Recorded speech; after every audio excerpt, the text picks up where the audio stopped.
فائلیں کی ہوئی تو اس کے بارے میں آپ کو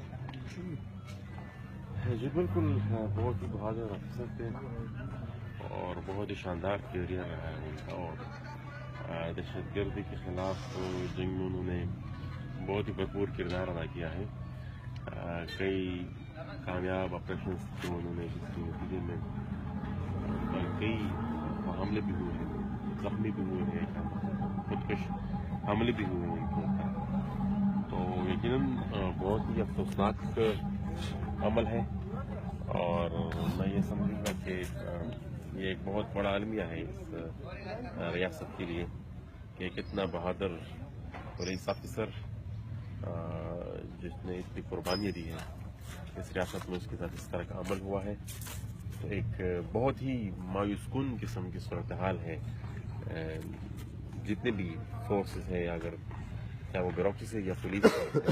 اچھا سر، ان کے جسم خاکی کے حوالے سے کیا اطلاعات ہیں اور کیا مل گئے، یعنی ابھی تک ابہام تھا؟ رات کو پولیس کی ایک ٹیم گئی تھی ان کو، ان کی ڈیڈ باڈی کو ریسیو کرنے تورخم بارڈر پہ، لیکن وہ پھر ڈیڈ باڈی لائے بغیر واپس لوٹے۔ کچھ کنفیوژن تھی اس وقت، مختلف قسم کی خبریں آ رہی تھی۔ اب مجھے اطلاع ملی ہے پولیس کے جو ذرائع ہیں ان کی طرف سے کہ ریڈ کراس کے پاس ان کی ڈیڈ باڈی، اور وہ تورخم بارڈر پر پولیس کے حکام کو حوالے کر دیں گے، اور پولیس کی ٹیم روانہ ہو چکی ہے۔ اچھا، ان کے جنازے کے حوالے سے بتائیں کہ کہاں ہوگا اور کیا وقت مقرر ہے؟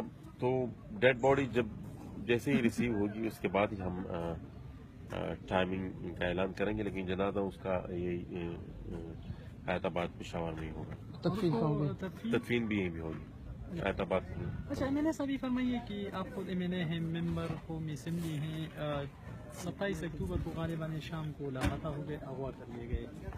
پارلیمنٹ میں جو مقدمہ لڑنا چاہیے تھا تو کیا اس طرح لڑا گیا یا نہیں ہے؟ اور پارلیمنٹ میں بڑے افیسر اور پھر وہ اسلام آباد میں بہت سیف ایریا سے ہونا، پارلیمنٹ کی خاموشی آپ کیا کہیں گے؟ پارلیمنٹ کے فلور پر ایک تو وفاق کی طرف سے بہت غلط پیغام جا رہا ہے۔ ایک صوبے کا آفیسر تھا، ایک بہادر آفیسر تھا، وہ اسلام آباد کے، اس کو اسلام آباد سے اغوا کیا گیا۔